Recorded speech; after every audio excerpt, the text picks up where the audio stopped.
नेताजी जयंती भाषण सम्माननीय आजिकार सभार सभापति महोदय पूज्य गुरुजी और गुरुमा वृंद एवं मोर छोट बड़ भाई और भौणी माने आज यही पवित्र नेताजी जयंती उपलक्षे मते किछि कहिबार सुजोग मिलिथिबारु मु निजको धन्य मन करुछि। आज आम एठारे काहींकि एकत्रित होइछु ता समस्ते अल्प बहुत जानिथिबे। आज होउछि जनवरी मास 23 तारिख अर्थात आजिर दिनटी होउछि नेताजी सुभाष चंद्र बोसଙ୍କ जन्म दिवस। तेणु तांको जन्म दिवस को सारा देश रे नेताजी जयंती रूपे पालन करा जाए।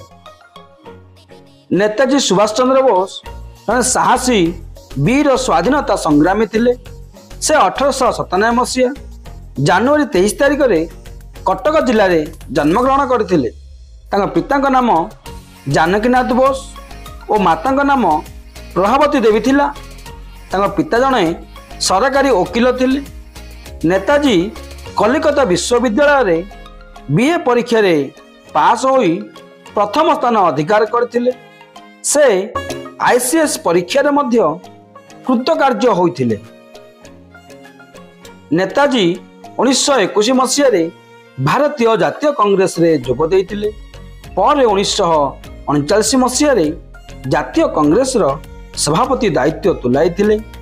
से स्वर्ग ठारू गरी आसी निजर मातृभूमि भारत पई कांग्रेस रो बाऊ छाया तले न रही सशस्त्र संग्राम माध्यम रे स्वाधीनता हासिल करिवार स्वप्न देखिथिले।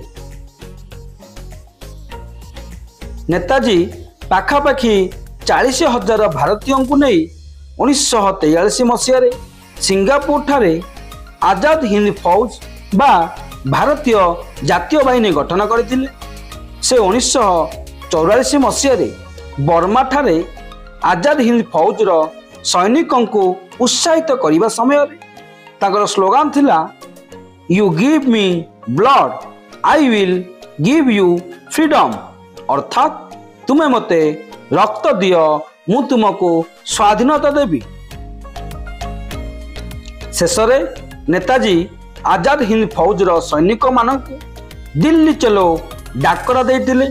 वीरत्वर पराकाष्ठा प्रदर्शन करी नेताजी 1944 मसीह इम्फाल कोहिमा अधिकार करी भारत भूमि रे त्रिरंगा पताका उड़ाइथिले एवं ब्रिटिश सरकार को प्रत्यक्ष आह्वान देइथिले। 1945 मसीह एक विमान दुर्घटना रे तांकर मृत्यु होइथिबार विश्वास करा जाए, किंतु तांकर मृत्यु एबे मध्य रहस्य होई रहिछि।